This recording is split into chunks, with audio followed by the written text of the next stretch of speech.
जय हिंद दोस्तों, स्वागत है आप सभी का इस वीडियो में। तो ये देखिए कितनी ज़बरदस्त कोड बोली गई है कि पेशेंस इज़ पावर। देखिए क्या होता है कि हम बहुत ज़्यादा इम्पेशेंट हो जाते हैं।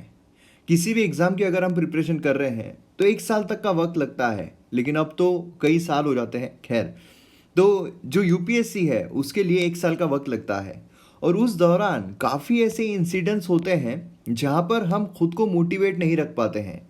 या तो पढ़ाई में कोई प्रॉब्लम आ जाती है, या तो फैमिली कोई प्रॉब्लम आ जाती है, या फिर टेस्ट सीरीज में आपको अच्छे मार्क्स नहीं मिल रहे होते हैं, जिससे ये आपका कॉन्फिडेंस जो है वो लूज़ हो जाता है। लेकिन ध्यान रखिएगा, पेशेंस जो है ये सबसे ज़्यादा पावरफुल है। मतलब कि अगर आप पेशेंट हो, अगर आप पेशेंस प्रॉपर तरीके से रख रहे हो, तो आप किसी भी चीज़ को अचीव कर सकते हो, क्योंकि जो भी वक्त चल रहा है ये परमानेंट नहीं होता है।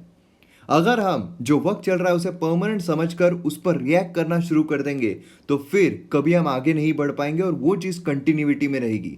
लेकिन अगर हम पेशेंट रहेंगे, नेगेटिव चीज़ चल रही उसमें भी अगर हम पॉजिटिव सोचना शुरू कर देंगे, तो फिर दिन जो है वो जल्दी से जल्दी बदलना शुरू हो जाएंगे। चलिए आज हम 7 सितंबर का जो एनालिसिस है वो देखते हैं। आप मुझे फेसबुक इंस्टाग्राम पर फॉलो कर सकते हो। देखिए, जैसा मैं कहता हूँ कि न्यूज़पेपर एनालिसिस और उसी के साथ साथ जो कौन बनेगा आईएएस सीरीज़ है, कौन बनेगा IAS series exclusively MM academy app पर आती है। तो ये दो जो है, इससे आपका करंट अफेयर्स प्रॉपर तरीके से कवर हो जाता है, क्योंकि एमसीक्यूज़ के जरिए हम इसमें पीआईबी एआर सब कुछ कवर करते हैं, और इसीलिए ये दोनों चीज़ें काफ़ी इंपॉर्टेंट है।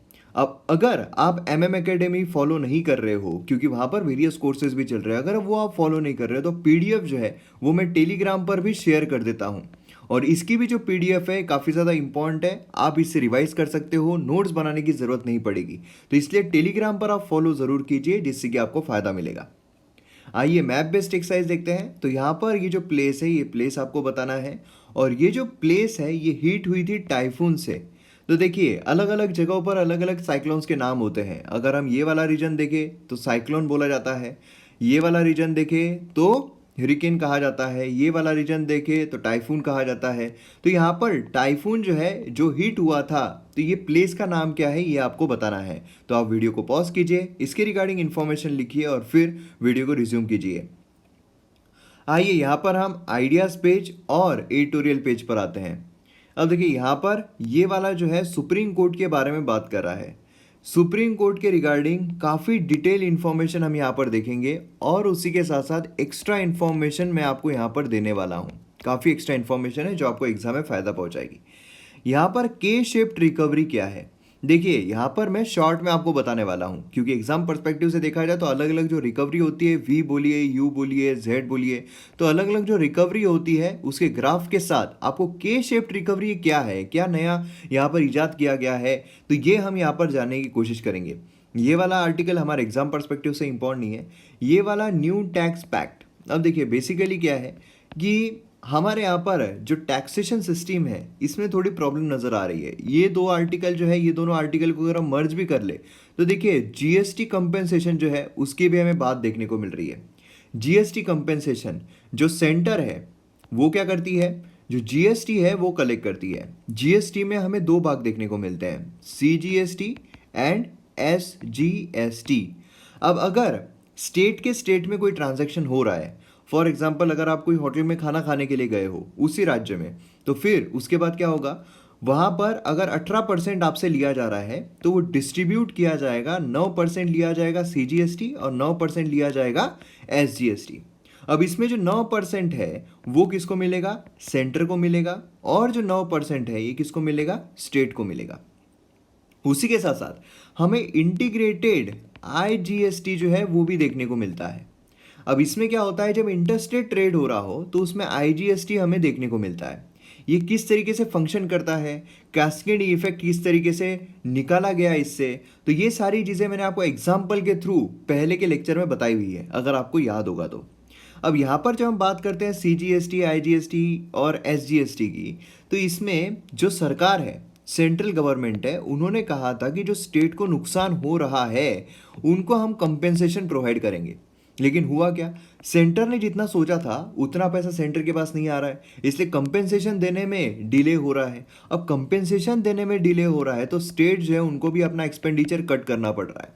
तो ये सारे प्रॉब्लम्स आ रहे हैं। जैसे कि पंजाब के चीफ मिनिस्टर ने भी बोला है कि यहाँ पर हमको जितना बोला गया था कंपेंसेशन नहीं प्रोवाइड किया जा रहा है, सेंटर के पास पैसा नहीं है, ये सारी बातें हमें देखने को मिल रही है। तो कई बार हमने इस चीज़ के बारे में डिस्कशन किया हुआ है। उसी के एक्सप्लेन सेक्शन में हम यहाँ पर जीडीपी कॉन्ट्रैक्शन को डिकोड करने की कोशिश करेंगे, उसके पीछे के रीजन देखेंगे। यहाँ पर केशवानंद भारती, अगर आपको याद होगा, अगर आपने पॉलिटी देखी है, पॉलिटी पढ़ी है, पॉलिटी समझी है, तो केशवानंद भारती ये आप कभी नहीं भूल सकते हो। केशवानंद भारती केस ने बहुत बड़ा रिफॉर्म जो है वो लेकर आया है। वो कौन सा रिफॉर्म है? तो उसे हम बेसिक स्ट्रक्चर के नाम से जानते हैं, बेसिक स्ट्रक्चर के नाम से। अब यहाँ पर ये जो केशवानंद भारती है, जिनकी वजह से बेसिक स्ट्रक्चर हमें देखने को मिला है, तो इनका भी देहांत हो गया है संडे को।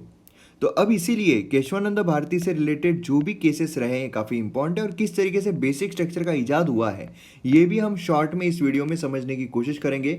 एक्स्ट्रा इन्फॉर्मेशन के तौर पर यहाँ पर मैं आपको काफ़ी सारी इन्फॉर्मेशन देने वाला हूँ। तो चलिए, काफ़ी हेल्दी डिस्कशन होने वाला है आज के न्यूज़पेपर एनालिसिस का। तो देखिए, इतनी एक्स्ट्रा इन्फॉर्मेशन है, इतने कॉम्प्रिहेंसिव तरीके से एग्जाम ओरिएंटेड हम देखते हैं, तो शेयर जो है वो ज़रूर कर दीजिए, अपने ग्रुप में शेयर कर दीजिए। MM एकेडमी ऐप अगर आपने डाउनलोड नहीं किया है तो जल्द से जल्द डाउनलोड कीजिए। इसमें आपको वेरियस कोर्सेज मिल रहे हैं। मॉडर्न हिस्ट्री का कोर्स पूरा कंप्लीट हो चुका है, पॉलिटी का कोर्स अभी कुछ ही दिनों में कंप्लीट हो जाएगा, एंशिएंट हिस्ट्री का कोर्स भी कुछ ही दिनों में कंप्लीट हो जाएगा, एथिक्स का कोर्स चल रहा है, ज्योग्राफी का कोर्स चल रहा है, और भी बहुत सारे कोर्सेज आने वाले हैं, जैसे कि इकोनॉमी का कोर्स आने वाला है। उसी के साथ साथ इंटरनल सिक्योरिटी बोलिए, डिजास्टर मैनेजमेंट बोलिए, बहुत सारे कोर्सेज आने वाले हैं, और पूरा एक हब बनने वाला है क्वालिटी एजुकेशन का। एनवायरमेंट का कोर्स भी आपको देखने को मिलेगा।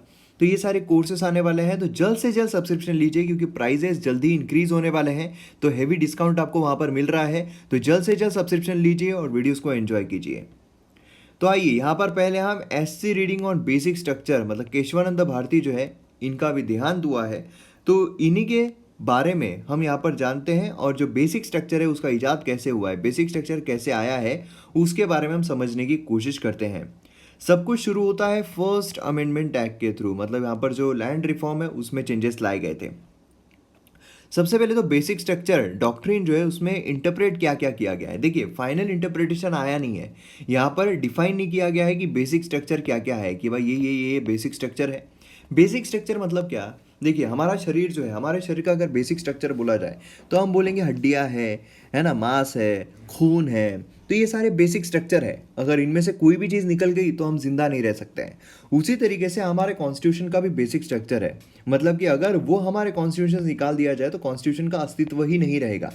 तो ये बेसिक स्ट्रक्चर जो है उसको पार्लियामेंट अमेंड नहीं कर सकती है, ठीक है, कुछ भी चेंज कर सकती है। जैसे वो जयकांत शिकरे का है ना, कि कुछ भी करने का, लेकिन जयकांत शिकरे का ईगो हर्ट नहीं करने का।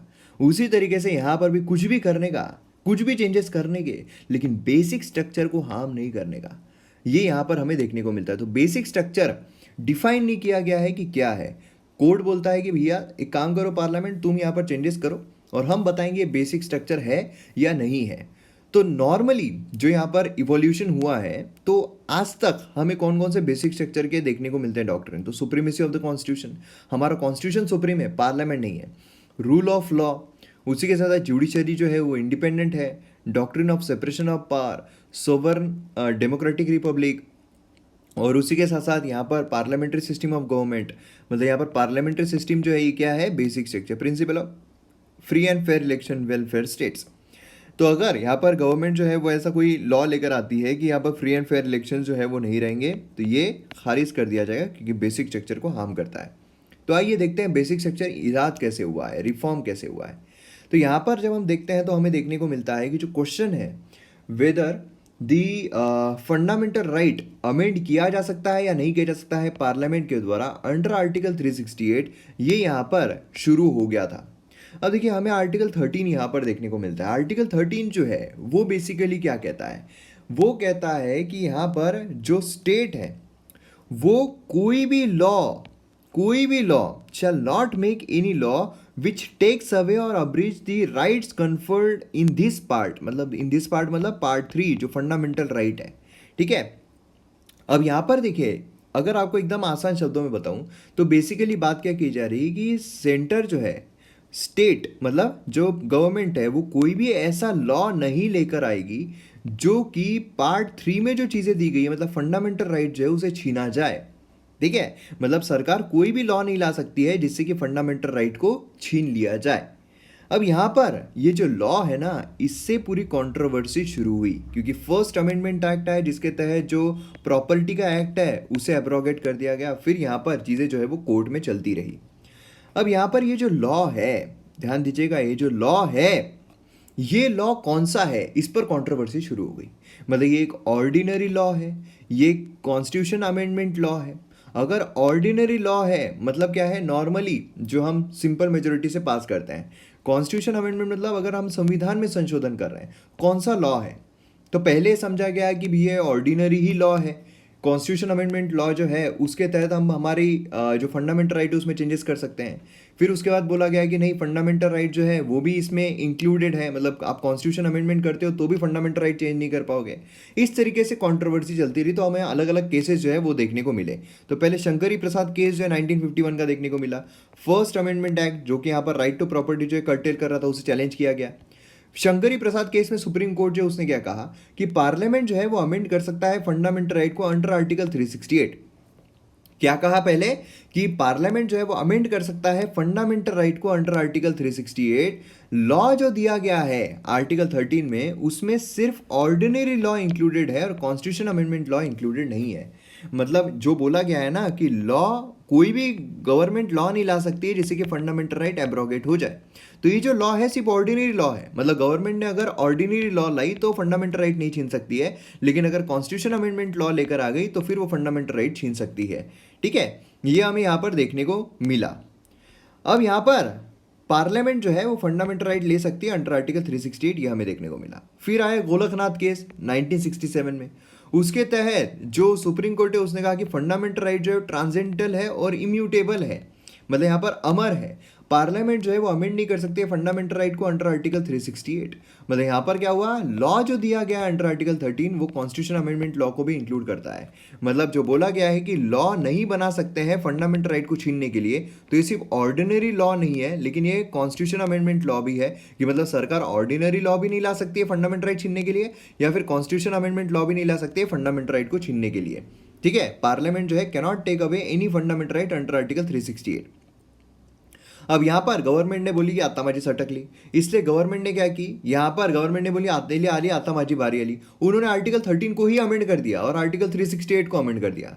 मतलब वो बोल रहे थे कि ठीक है कोर्ट, तुम ये बोल रहे हो ना कि ये नहीं है ना वो नहीं है, आर्टिकल 13 में जो लॉ दिया गया है ये ऑर्डिनरी लॉ है, ये है वो है ये है फलाना है ढिमकाना है, लो हम यहाँ पर अमेंड कर रहे हैं। हम बोल रहे हैं कि पार्लियामेंट ने पावर दे दी कि वो कोई भी फंडामेंटल राइट को छीन सकती है अंडर आर्टिकल 368। मतलब यहाँ पर पार्लियामेंट ने चेंजेस ही लेकर आ गए और बोली कि जो लॉ यहाँ पर दिया गया है वो एक ऑर्डिनरी लॉ है सिर्फ। मतलब अगर हम चाहे तो वो कॉन्स्टिट्यूशन अमेंडमेंट लॉ लाकर हम फंडामेंटल राइट को छीन सकते हैं। ठीक है, such law will not be consider under the meaning of article 13। अब यहाँ पर जो सुप्रीम कोर्ट है उसने बोला भैया करारा जवाब मिलेगा। फिर आता है केशवानंद भारती केस 1973 का। उसके तहत सुप्रीम कोर्ट बोलता है, क्या बोलता है कि पार्लियामेंट के पास पावर है कि वो कोई भी फंडामेंटल राइट छीन सकता है अंडर आर्टिकल 368। मतलब ऑर्डिनरी लॉ से तो कोई छीन ही नहीं सकता है, लेकिन कॉन्स्टिट्यूशन अमेंडमेंट लॉ जो है उसके तहत छीना जा सकता है फंडामेंटल राइट। ठीक है, पार्लियामेंट के पास पावर है। तो फिर क्या करारा जवाब मिला, पहले तो सुप्रीम कोर्ट बोल रहा था पिछले साइड में करारा जवाब मिलेगा, क्या करारा जवाब मिला, करारा जवाब यह है कि यहाँ पर बेसिक स्ट्रक्चर का डॉक्ट्रिन आ गया। अब यहाँ पर इनकी ऐसी अवस्था हो गई थी गवर्नमेंट की, मतलब क्या, मतलब यह है कि पार्लियामेंट जो है can not take away any fundamental right under article 368 जो बेसिक स्ट्रक्चर को हार्म कर रहा हो। समझ में आ रहा है, बेसिक स्ट्रक्चर को हार्म कर रहा हो वो नहीं कर सकते। फिर आता है इंदिरा गांधी नेहरू केस 1975 का। उसमें इलेक्शन डिस्प्यूट जो है उसमें इन्वॉल्व थी प्रधानमंत्री, लोकसभा स्पीकर जो है ज्यूरिडिक्शन, उन्होंने क्या कहा, लोकसभा स्पीकर जो है वो ज्यूरिडिक्शन के बाहर है, मतलब कोई भी कोर्ट उन पर ज्यूरिडिक्शन नहीं लगा सकता है। ये अमेंडमेंट एक्ट लेकर आ गए, लेकिन जो सुप्रीम कोर्ट है उसने कहा नहीं नहीं अभी नहीं, अभी करो इंतजार, क्योंकि बेसिक स्ट्रक्चर है, ये बेसिक स्ट्रक्चर को हार्म कर रहे हो, बेसिक स्ट्रक्चर हार्म हो रहा है तो इसलिए नल एंड वॉइड है। ठीक है, ये जो अमेंडमेंट था नल एंड वॉइड है। फिर आया 42nd अमेंडमेंट एक्ट, उसमें हमें देखने को मिला कि कोई भी लिमिटेशन नहीं रहेगी constituent power of the parliament को कि वो यहाँ पर फंडामेंटल राइट में चेंजेस कर सके। मतलब यहाँ पर बोला गया कि फंडामेंटल राइट में कोई भी चेंजेस आ सकते हैं। ठीक है, सुप्रीम कोर्ट ने कहा वेट बेसिक स्ट्रक्चर, यहाँ पर गवर्नमेंट की हालत इस तरीके की हो गई थी कि हो क्या रहा है यार, ये तो यहाँ पर प्रोविजन जो है beyond the amending power of the parliament, ये अफेक्ट कर रहा है बेसिक स्ट्रक्चर, तो जो भी बेसिक स्ट्रक्चर को अफेक्ट करेगा वो यहाँ पर नहीं चलेगा। मिनरवा मिल केस आया, उसमें यहाँ पर जुडिशियल रिव्यू से एक्सक्लूड कर दिया गया, भाई जुडिशियल रिव्यू नहीं रहेगा, लेकिन सुप्रीम कोर्ट आया हाँ हाँ हाँ बेसिक स्ट्रक्चर, फिर गवर्नमेंट की ऐसी हालत हो गई। यार हो क्या रहा है यार, बेसिक स्ट्रक्चर, पार्लियामेंट जो है under article 360 cannot extend the amending power to destroy the basic structure, judicial review basic structure में आ गया। ठीक है, इस तरीके से हमें केसेस देखने, वामन राव केस आया, उसमें जो एग्रीकल्चर लैंड है उस पर सीलिंग लगाई गई, सुप्रीम कोर्ट ने क्या कहा, भाई हाँ हाँ हाँ हाँ बेसिक स्ट्रक्चर, यहाँ पर बेसिक स्ट्रक्चर जो है ये नहीं लगाया जा सकता है। तो जो भी केशवानंदा भारती केस के बाद से जो भी केसेस हो रहे हैं उस पर बेसिक स्ट्रक्चर लागू हो जाएगा। तो समझ में आ गया आपको एक केशवानंद भारती केस जो है वो किस तरीके से ईजाद हुआ, किस तरीके से बेसिक स्ट्रक्चर का कॉन्सेप्ट जो है वो हमको मिला, और पार्लियामेंट जो है उसकी सुप्रीमेसी को कर्टेल करके जो कॉन्स्टिट्यूशन है उसकी सुप्रीमेसी यहाँ पर स्थापित की गई। तो यहाँ पर आपको कई क्वेश्चन जो है इसके रिगार्डिंग वो पूछे जा सकते हैं, और डिटेल में अगर आपको जानना है तो MM एकेडमी ऐप पर जो पॉलिटी के लेक्चर्स है उसमें आपको इसके रिगार्डिंग पूरी डिटेल में इंफॉर्मेशन जो है वो मिल जाएगी। पूरा चैप्टर ही है बेसिक स्ट्रक्चर पर, तो उसमें सारी ही चीज़ें जो है वो कवर की गई है। अब नेक्स्ट यहाँ पर हम बात करते हैं के शेप्ड रिकवरी के बारे में। अब देखिए के शेप्ड रिकवरी, इसमें हम अलग अलग रिकवरीज जो है उसके बारे में देखेंगे, और के शेप्ड रिकवरी मतलब क्या है उसके बारे में जानने की कोशिश करेंगे। देखिए अलग अलग रिकवरीज हमें देखने को मिलती है, अगर आपको याद होगा, अगर आप प्रॉपरली फॉलो कर रहे हो न्यूज़पेपर को, इसलिए मैं कहता हूँ कि एक भी वीडियो आप मिस मत कीजिए, क्योंकि हम यहाँ पर कड़ियों से कड़ियाँ जुड़ा कर चलते हैं, है ना। तो हमने पहले भी यहाँ पर जो रिकवरीज है उनके बारे में डिस्कशन किया हुआ है। तो देखिए जो इकोनॉमी है, इकोनॉमी हमारी नीचे आई है ना। अब यहाँ पर ये इकोनॉमी रिकवरी कैसे करेगी उसमें हम शेप जो है वो बनाते हैं। अब सबसे पहले हमने जो वी शेप्ड रिकवरी है उसके बारे में देखा था। मतलब क्या है कि हमारे यहाँ पर जो जीडीपी है, देखिए जो सेपरेट वीडियो मैंने कल आज ही सुबह डाला है, सेपरेट वीडियो डाला हुआ है जो जीडीपी क्रैश हुई है उस पर, तो अगर आपने नहीं देखा है तो ज़रूर देखिए, उससे आपको बहुत फ़ायदा मिलेगा। ये जो वीडियो है इसी के नीचे, अगर आप चैनल पर जाओगे तो ये वीडियो के नीचे ही आपको वीडियो जो है वो दिखाई देगा, तो वीडियो ज़रूर देखिए, उसमें बहुत सारे कॉन्सेप्ट मैंने क्लियर किए हैं, फिजिकल डेफिसिट से लेकर जीडीपी से लेकर सारी ही चीज़ें। तो अब देखिए जीडीपी जो है वो डिपेंडेंट किस पर होती है, कंजम्पशन पर, प्लस इन्वेस्टमेंट पर, प्लस गवर्नमेंट एक्सपेंडिचर पर, और प्लस नेट एक्सपोर्ट पर। अब यहाँ पर कंजम्पशन जो है वो नहीं हो पा रहा है ना। अब सोचा क्या जा रहा है कि हमारी जो रिकवरी है वो वी शेप्ड रिकवरी हो सकती है, मतलब कुछ इकोनॉमिस्ट बोल रहे हैं वी शेप्ड होगी, कुछ बोल रहे हैं यू शेप्ड होगी, तो हमें यहाँ पर शेप जो है वो समझना पड़ेगा, क्योंकि इस पर आपको क्वेश्चन जो है वो पूछे जा सकते हैं। जब हम वी शेप्ड रिकवरी की बात करते हैं इसका मतलब क्या है, इसका मतलब यह है कि अभी लॉकडाउन की वजह से क्या हुआ, लोग कुछ परचेस नहीं कर पा रहे हैं, कुछ प्रोडक्शन नहीं हो पा रहा है, कुछ नहीं हो पा रहा है, इसलिए हमारी इकोनॉमी जो है वो इस तरीके से जा रही है।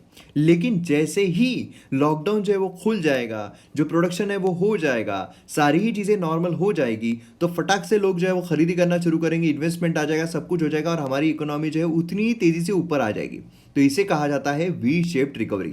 मतलब देखिए नॉर्मली हमारी इकोनॉमी ऐसी चल रही थी, लेकिन सडनली यहाँ पर कोविड की वजह से यहाँ हो गई, लेकिन इतना नीचे जाने के बाद जब सब कुछ खुल जाएगा तो फिर से यहाँ पर रिकवरी पकड़ लेगी और फिर नॉर्मल यहाँ पर आ जाएगी। इसे कहा जाता है वी शेप्ड रिकवरी। फिर आता है यू शेप्ड रिकवरी। देखिए हमारी इकोनॉमी जो है वो पहले से ही स्लो डाउन में चल रही थी, इसीलिए कंजम्पशन पहले से ही नहीं हो पा रहा था।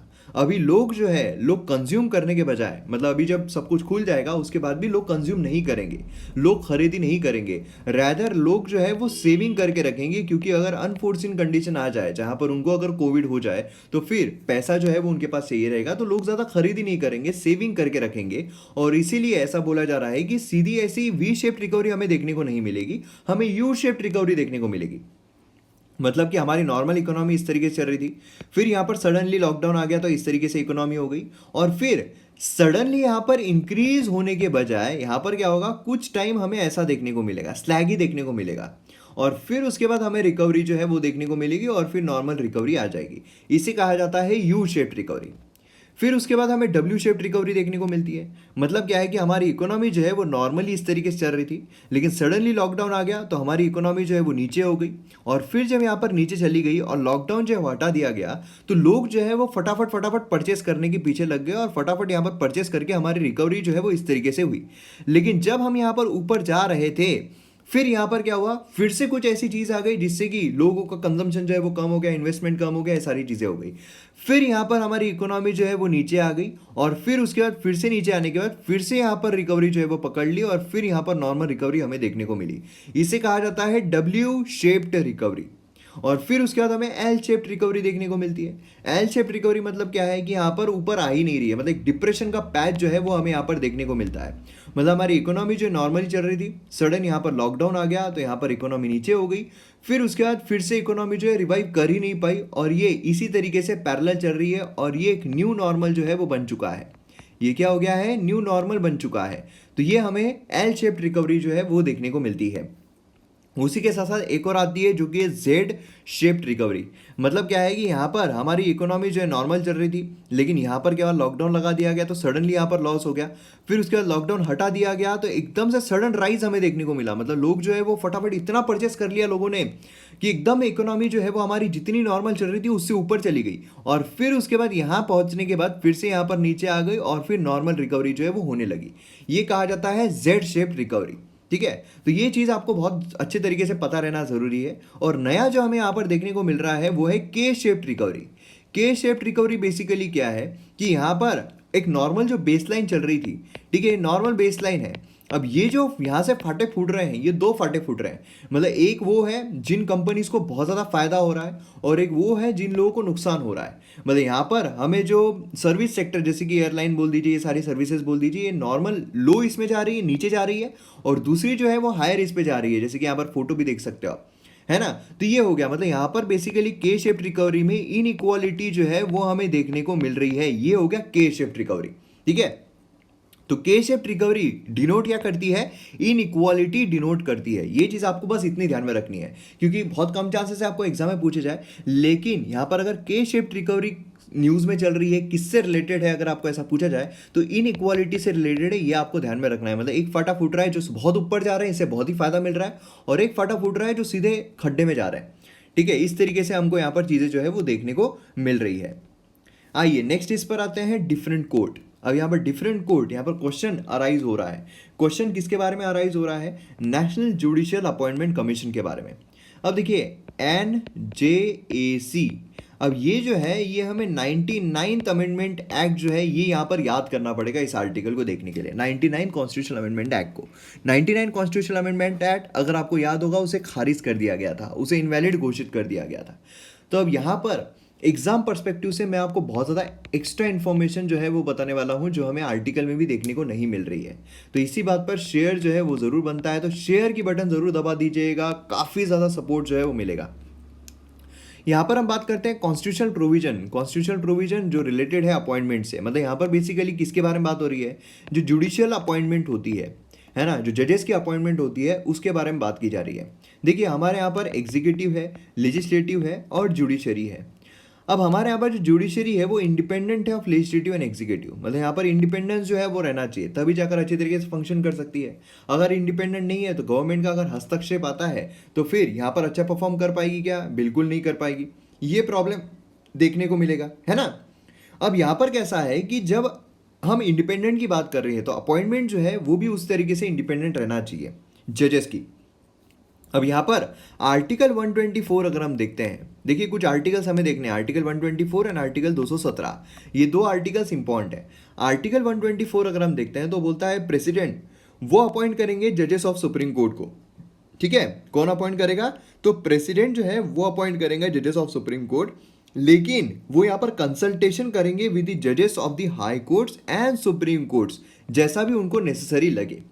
चीफ जस्टिस ऑफ इंडिया जो है वो कंसल्ट किए जाएंगे बाकी जितने भी जजेस होते हैं उनके लिए। 217 अगर हम देखते हैं तो ये डील करता है appointment of the high court जजेस। 124 जो है सुप्रीम कोर्ट के जजेस की अपॉइंटमेंट, 217 जो है हाई कोर्ट के जजेस की अपॉइंटमेंट। अब यहाँ पर खास बात यह है कि सुप्रीम कोर्ट के जजेस हो या हाई कोर्ट के जजेस हो, दोनों की ही अपॉइंटमेंट एक ही व्यक्ति के द्वारा की जाती है, वो है प्रेसिडेंट। ठीक है, यहाँ पर हाई कोर्ट के जजेस की अपॉइंटमेंट गवर्नर नहीं करते हैं। अब प्रेसिडेंट जो है वो यहाँ पर कंसल्ट करेंगे chief justice of India, governor, chief justice of high court, concern के ये सारे लोगों को, और उनकी अपॉइंटमेंट जो है वो की जाएगी। और इसी के सिलसिले में यहाँ पर कोलिजियम सिस्टम हमें यहाँ पर देखने को मिलता है। मतलब चीफ जस्टिस ऑफ इंडिया वो कंसल्ट किए जाएंगे कोलिजम के लिए ऑफ 4 सीनियर मोस्ट जजेस ऑफ सुप्रीम कोर्ट। जो जजेस है सुप्रीम कोर्ट के उनके अपॉइंटमेंट के लिए, मतलब अगर सुप्रीम कोर्ट के जजेस की अपॉइंटमेंट हो रही है तो चीफ जस्टिस ऑफ इंडिया उनको कंसल्ट किया जाएगा और वो 4 बाकी जो जजेस हैं उनके साथ यहाँ पर कंसल्ट करेंगे, सीनियर मोस्ट जज जो रहेंगे उनके साथ कंसल्ट करेंगे, तब जाकर किसी सीनियर सुप्रीम कोर्ट जो है उनके जज की यहाँ पर अपॉइंटमेंट हो सकती है। In case of appointment of high court, chief justice of India वो कंसल्ट करेंगे with collegium of 2 senior most जजेस ऑफ सुप्रीम कोर्ट, तब जाकर यहाँ पर हाई कोर्ट जो जजेस हैं उनकी यहाँ पर अपॉइंटमेंट हो सकती है। अब इसी के सिलसिले में हमें यहाँ पर जजेस केस देखने को मिलते हैं। फर्स्ट जज केस हमें 1981 का देखने को मिलता है, जहां पर सुप्रीम कोर्ट जो उसने रूल किया कि यहाँ पर recommendation made by the chief justice of India ये यहाँ पर रिफ्यूज भी की जा सकती है। मतलब राष्ट्रपति जो है, प्रेसिडेंट जो है वो अपॉइंट कर रहे हैं ना, फाइनल अथॉरिटी कौन है, राष्ट्रपति। लेकिन ये जब कंसल्ट कर रहे हैं सुप्रीम कोर्ट के जज को, तो इनका जो यहाँ पर एडवाइस आई है, रिकमेंडेशन आया है, इसको खारिज भी किया जा सकता है राष्ट्रपति के द्वारा। फिर सेकंड यहाँ पर जज केस हमें देखने को मिलता है 1993 में, जहां पर यह बोला गया है कि जो चीफ जस्टिस ऑफ इंडिया है उनका प्राइमल रोल है अपॉइंटमेंट के लिए, मतलब अब यहां पर जो रिकमेंडेशन दिया गया ये यहां पर रिफ्यूज नहीं किया जा सकता है। फिर थर्ड जज केस हमें देखने को मिलता है 1998 में, जिसमें बोला गया कि सिर्फ चीफ जस्टिस ऑफ इंडिया नहीं बल्कि उनके साथ जो बाकी सीनियर मोस्ट जजेस हैं उनकी भी राय लेना जरूरी है, तब जाकर राष्ट्रपति यहां पर अपॉइंट कर सकते हैं सुप्रीम कोर्ट के जज को। तो ये चीज़ हमें यहाँ पर देखने को मिली।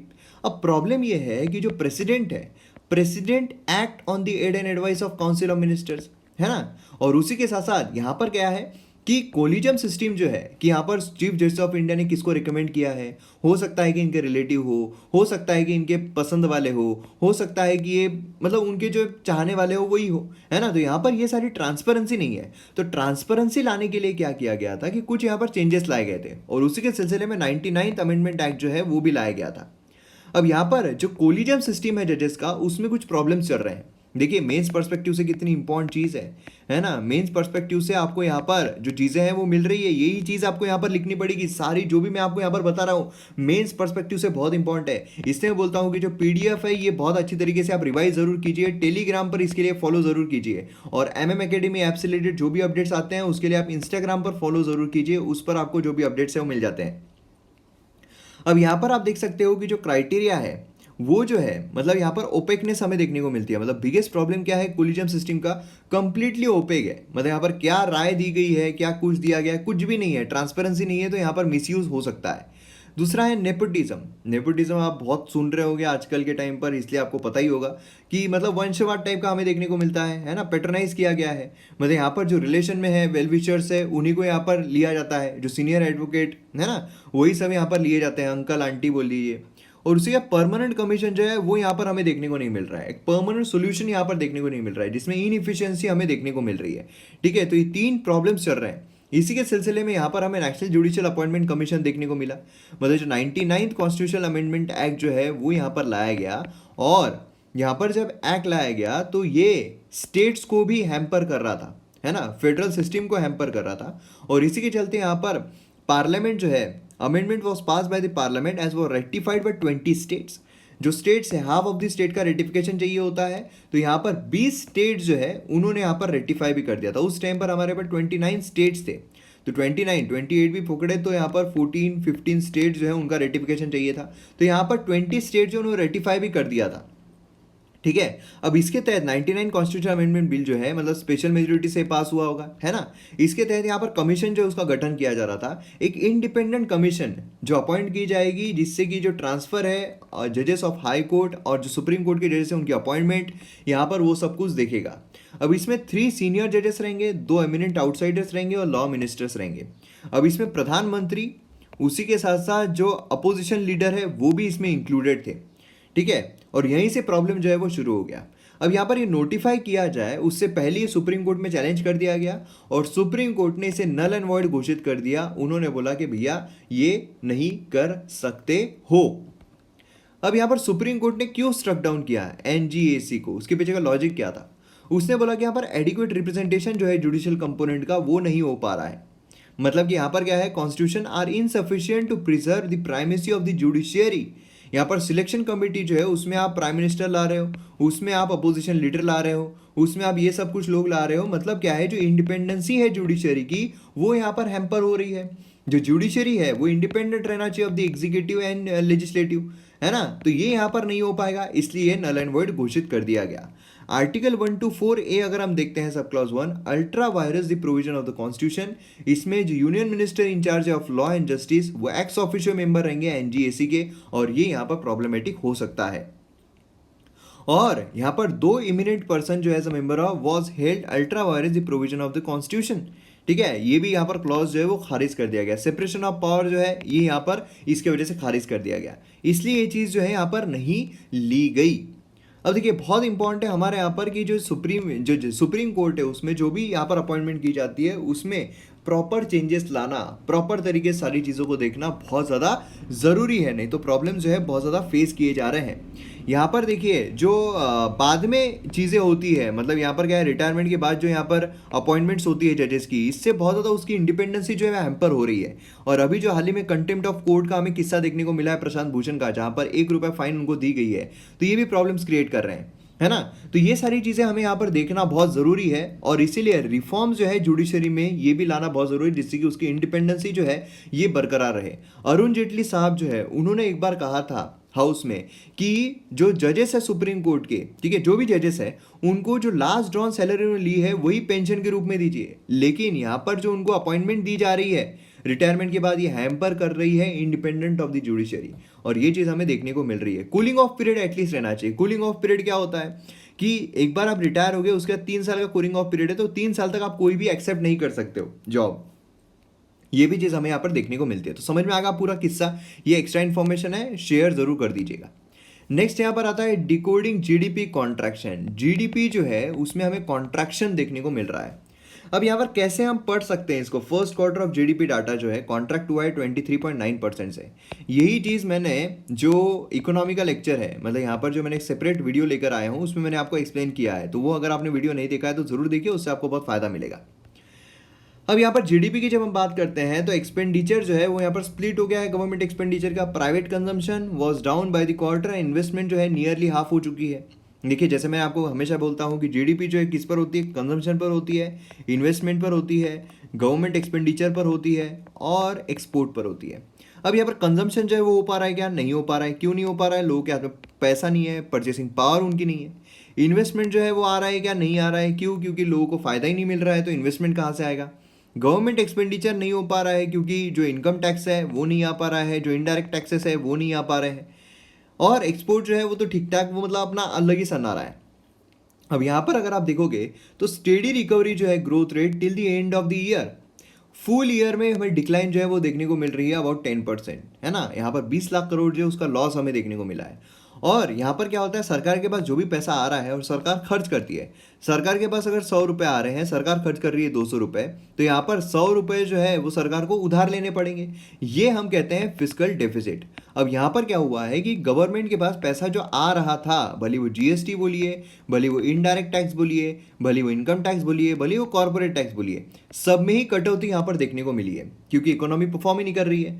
अब यहाँ पर सरकार का जो खर्चा है, क्योंकि लोगों के हाथ में पैसा नहीं है तो लोगों के हाथ में सरकार को पैसा प्रोवाइड करना था, तो अब ये जब करना पड़ रहा है तो सरकार के पास जो पैसा आ रहा था और जो सरकार खर्च कर रही है उसमें बहुत ज़्यादा डिफरेंस आ गया।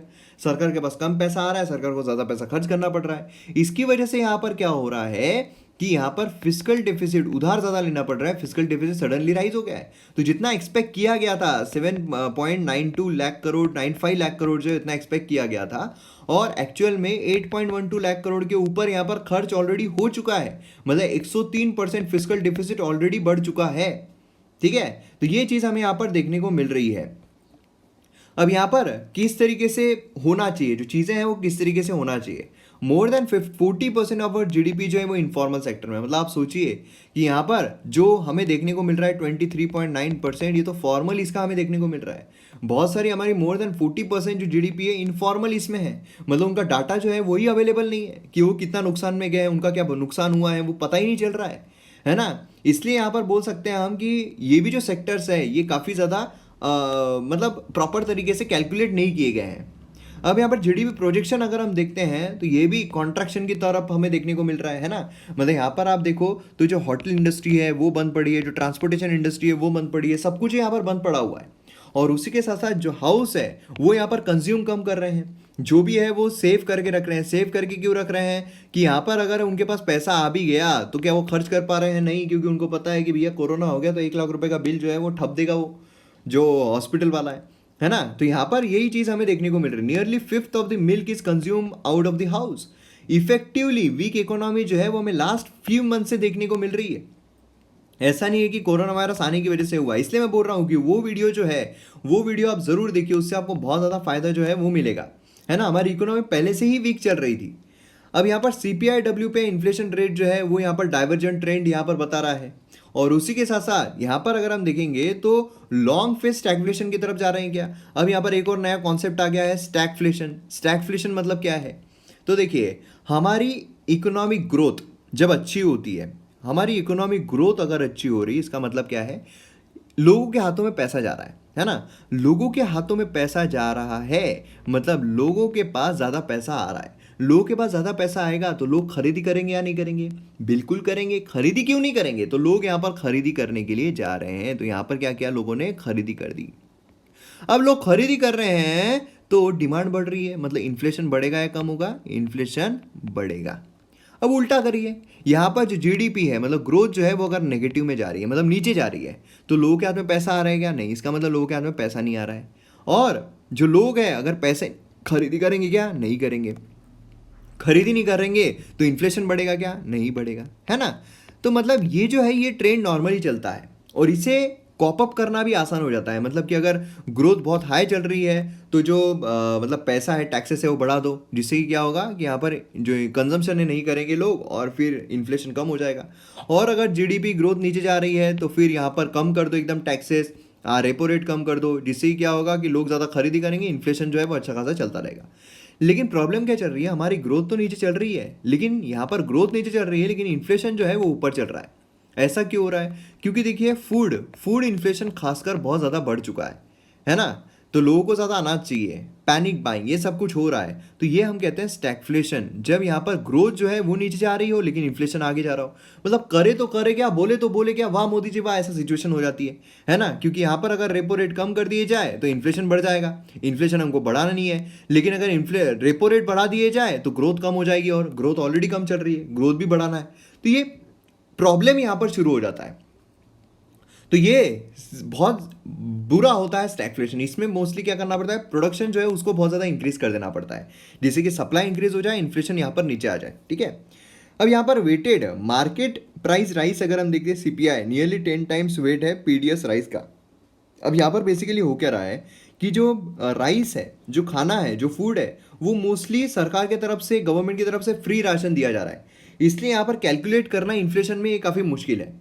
सेकेंड, लोकल लॉकडाउन जो है वो नॉर्मलाइजेशन जो है सप्लाई चेन का, वो यहाँ पर मार्केट को शॉर्टेज ये सब कुछ कर रहा है ना। मतलब so much of that form यहाँ पर मार्केट शेयर गेन जो है सप्लाई ड्रिवन है, मतलब रादर दैन डिमांड ड्रिवन। इसलिए यहाँ पर लोअर डिस्काउंट जो है वो हमें देखने को मिल रहा है। लास्टली अनसर्टेनिटी जो है सप्लाई रिजम्पशन में भी हमें देखने को मिल रहा है, ठीक है। वेजिटेबल्स बोलिए, फार्मर्स बोलिए, ये सब कुछ मतलब यहाँ पर क्या है कि वो फूड क्रॉप्स ये सब कुछ उगाना ही नहीं चाह रहे हैं, क्योंकि उनको ये है कि भैया बेचा जाएगा या नहीं बेचा जाएगा हार्वेस्ट, ठीक है। तो ये प्रॉब्लम हमें यहाँ पर देखने को मिल रहा है। तो ज़रूरी है यहाँ पर प्रोडक्शन इंक्रीज कर दिया जाए। प्रोडक्शन जब हम इंक्रीज करेंगे, सप्लाई यहाँ पर बढ़ जाएगा तो इन्फ्लेशन कम आ जाएगा, फिर यहाँ पर हम कोप अप कर सकते हैं हमारी इकोनॉमिक ग्रोथ को और इन्फ्लेशन को साथ में लेकर, ठीक है। तो ये चीज़ हमें यहाँ पर देखने को मिल रही है। चैलेंज क्या है कि इकोनॉमिक अनसर्टेनिटीज जो है उसे यहाँ पर रिड्यूस किया जाए, जिससे कि यहाँ पर बिजनेसेस जो है वो प्रॉपर तरीके से फंक्शन कर सके, ठीक है। ये इकोनॉमी के कुछ कॉन्सेप्ट से बहुत ज़्यादा इंपॉर्टेंट हो जाते हैं। तो GDP से रिलेटेड जो भी चीज़ें हैं वो यहाँ पर मैंने आपको एक्सप्लेन की है। GDP क्या होता है? All the goods and services produce with in the territory of India in a specific time. इसमें हम जो रेमिटेंसेस है वो ऐड करेंगे क्या? प्रियंका चोपड़ा ने अगर यहाँ पर रेमिटेंसेस भेजी तो क्या हम ऐड करेंगे क्या? नहीं करेंगे, ठीक है। ये चीज़ बहुत इंपॉर्टेंट होती है जो आपको यहाँ पर ध्यान में रखना ज़रूरी है। डिपेंडेंट थी इकोनॉमी में सपोर्ट करने के लिए, है ना, कि भैया यहाँ पर हमको पैसा दे दो, पैसा दे दो, पैसा दे दो, इस तरीके से उन पर डिपेंडेंट थी। अब यहाँ पर अगर हम देखें तो informal firms, low income house hold जो है वो यहाँ पर काफ़ी लॉस में जा रहे हैं। उनके बारे में सोचना यहाँ पर ज़रूरी है, उनको यहाँ पर ऊपर लाना पड़ेगा, तब हमारी इकोनॉमी रिवाइव हो सकती है। क्योंकि most of the informal sector में हमें पता ही नहीं चलता है, जैसे कि डिमोनेटाइजेशन बोलिए, GST का इम्प्लीमेंटेशन बोलिए, तो ये सबसे प्रॉब्लम क्या हो रहे थे कि इनफॉर्मल इकोनॉमी ज़्यादा हीट हुई थी, और हमारे पास डाटा होता है सिर्फ फॉर्मल इकोनॉमी का। फॉर्मल इकोनॉमी तो वैसे भी ऑनलाइन इस पर काम कर रही है, वैसे भी वो सब कुछ बैंक ट्रांजेक्शन चेक के थ्रू हो रहा है, लेकिन प्रॉब्लम होता है इनफॉर्मल इकोनॉमी में जहाँ पर ज़्यादा कैश चलता है, तो वो हार्ड हिट हमें यहाँ पर देखने को मिलती है। और यही चीज़ यहाँ पर हो रही है, जो इनफॉर्मल इकोनॉमी है वहाँ पर बहुत बुरी अवस्था हमें देखने को मिल रही है। तो यहाँ पर जो नई स्कीम है वो यहाँ पर जो creation of hospital in every block, ये यहाँ पर नेसेसरी है। ऐसे एरियाज जो उस पर यहाँ पर फोकस करना जरूरी है। वाटर प्रोविजन बोलिए, रोड ट्रांसपोर्ट बोलिए, वो जो एरियाज है उस पर फोकस करना जरूरी है।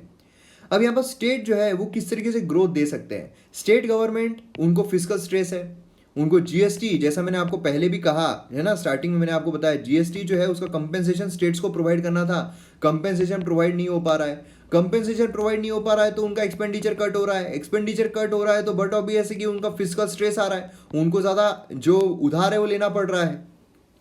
फॉर एग्जाम्पल यहाँ पर अब क्या हम यहाँ पर कर सकते हैं, तो एग्जाम्पल के तौर पर हम यहाँ पर जो ट्रैवलर्स हैं अब उनको क्वारंटीन नहीं करना है, ठीक है। अब यहाँ पर बहुत सारे डिस्ट्रिक्ट्स जो है वो ऐसे हैं कि वहाँ पर इन्फेक्शन ऑलरेडी हो चुका है, और इसीलिए अब जो भी ट्रैवलर है उनको यहाँ पर आप क्वारंटीन मत कीजिए, जिससे क्या होगा, इकोनॉमी जो है वो थोड़ी रिवाइव हमारी हो सकती है। उसी के साथ साथ यहाँ पर फिजिकल पुश, यहाँ पर गवर्नमेंट जो है सेंटर की तरफ से स्पेंडिंग जो है उसे इंक्रीज करना पड़ेगा, एक्सपेंडिचर जो है उसमें खर्च करना चाहिए। जैसे कि यहाँ पर रियल एस्टेट बोलिए, स्टील बोलिए, कॉपर, आयरन ओर, है ना, ये जो सेक्टर्स है इसमें यहाँ पर खर्च करना जरूरी है, जिससे कि हम क्रक्स से, स्ट्रक्चर रिफॉर्म से यहाँ पर हमारी इकोनॉमी जो है उसको रिवाइव कर सकते हैं। अगर हम पैसा देते जाएंगे लोगों के हाथों में तो वो सेव करते जाएंगे, उससे कोई कंजम्पशन नहीं होने वाला है। लेकिन अगर हम यहाँ पर रियल एस्टेट, स्टील, इन सब में करते हैं तो ओवरऑल इकोनॉमी जो है वो रिवाइव हो सकती है। एक हमारे पास बेनिफिट है, बेनिफिट क्या है कि हमारा फॉरेक्स रिजर्व जो है वो अच्छा खासा भरा हुआ है। फॉरेक्स रिजर्व क्यों भरा हुआ है, ये भी हमारी एक न्यूज़ आर्टिकल देखने को मिल रही है, ठीक है। फॉरेक्स रिजर्व, अब उसी से मैंने कनेक्ट कर लिया यहाँ पर। फॉरेक्स रिजर्व क्यों बढ़ रहा है, उसके पीछे के दो कारण हैं। पहला तो कारण यह है कि ऑयल जो है, ऑयल प्राइजेस यहाँ पर कम हो गए हैं। अब ऑयल प्राइसेस कम हो रहने की वजह से क्या फॉरेक्स रिजर्व में बढ़ोतरी हो रही है। देखिए ऑयल जब हम लेते हैं, इंपोर्ट करते हैं, तो हमें डॉलर्स में इंपोर्ट करना पड़ता है। अब जब हम डॉलर्स में इंपोर्ट कर रहे हैं तो बट ऑब्वियस है कि यहाँ से अगर मुझे ऑयल इंपोर्ट करना है तो मैं डॉलर मांगूंगा पैसों के बदले में, तो डॉलर यहाँ पर जा रहा है। लेकिन ऑयल प्राइसेस कम होने की वजह से इतना ज़्यादा डॉलर नहीं जा रहा है। पहले अगर $100 जा रहे थे, अब यहाँ पर $50 जा रहे हैं, है ना। तो यहाँ पर $50 तो बच रहे हैं फॉरेक्स रिजर्व में। तो ये एक पहला कारण हमें देखने को मिल रहा है। दूसरा कारण यहाँ पर क्या है कि जो फॉरेन डायरेक्ट इन्वेस्टमेंट है, एफपीआई है, ये अच्छा खासा यहाँ पर हमें आते हुए देखने को मिल रहा है। तो अगर एंजेलिना जोली यहाँ पर इन्वेस्ट कर रही है तो वो यहाँ पर किस में करेगी, रुपये में इन्वेस्ट करना पड़ेगा ना उसको। तो अब यहाँ पर क्या है, वो अपने पास से रुपये ला रही है कि नहीं, डॉलर ला रही है, डॉलर लाकर यहाँ पर कन्वर्ट कर रही है, मतलब यहाँ पर हमारे खजाने में डॉलर जो है वो बढ़ रहा है ना। तो ये दो कारण हमें देखने को मिल रहा है मोस्ट प्रोमिनेंटली। बहुत सारे कारण है लेकिन ये दो बड़े कारण हैं जिससे कि हमारा फॉरेक्स रिजर्व यहाँ पर बढ़ते हुए देखने को मिल रहा है। फॉरेक्स रिजर्व बढ़ रहा है तो इसीलिए अब यहाँ पर क्राइसिस हमारे यहाँ पर देखने को नहीं मिलेंगे जैसे कि 1991 में देखने को मिले थे। तो ये एक बहुत अच्छी गुड न्यूज़ है जिससे कि हम यहाँ पर हमारा रुपी जो है उसको डिप्रिशिएट होने से बचा सकते हैं। उसी के साथ इकोनॉमी जो उसमें रिवाइव में काफ़ी हेल्प यहाँ पर मिल सकती है। तो ये फायदा, ये एक पॉजिटिव पर्सपेक्टिव हमें यहाँ पर देखने को मिल रहा है। तो आइए यहाँ पर जो मैप बेस्ड एक्सरसाइज मैंने आपसे पूछी थी उसका जवाब है यहाँ पर जो हॉन्शू आइलैंड है जापान का, वो। तो मैं उम्मीद करता हूँ आपने इसका जवाब ज़रूर लिखा होगा। और MM अकेडमी ऐप अगर आपने डाउनलोड नहीं किया तो जल्द से जल्द कीजिए, क्योंकि बहुत सारी चीज़ें आपको यहाँ पर देखने को मिल रही है, इंक्लूडिंग कौन बनेगा सीरीज ऑफ करंट अफेयर्स। तो जल्द से जल्द डाउनलोड कीजिए, प्राइजेस इंक्रीज होने वाले हैं। तो मिलते हैं अगले वीडियो में। जय हिंद।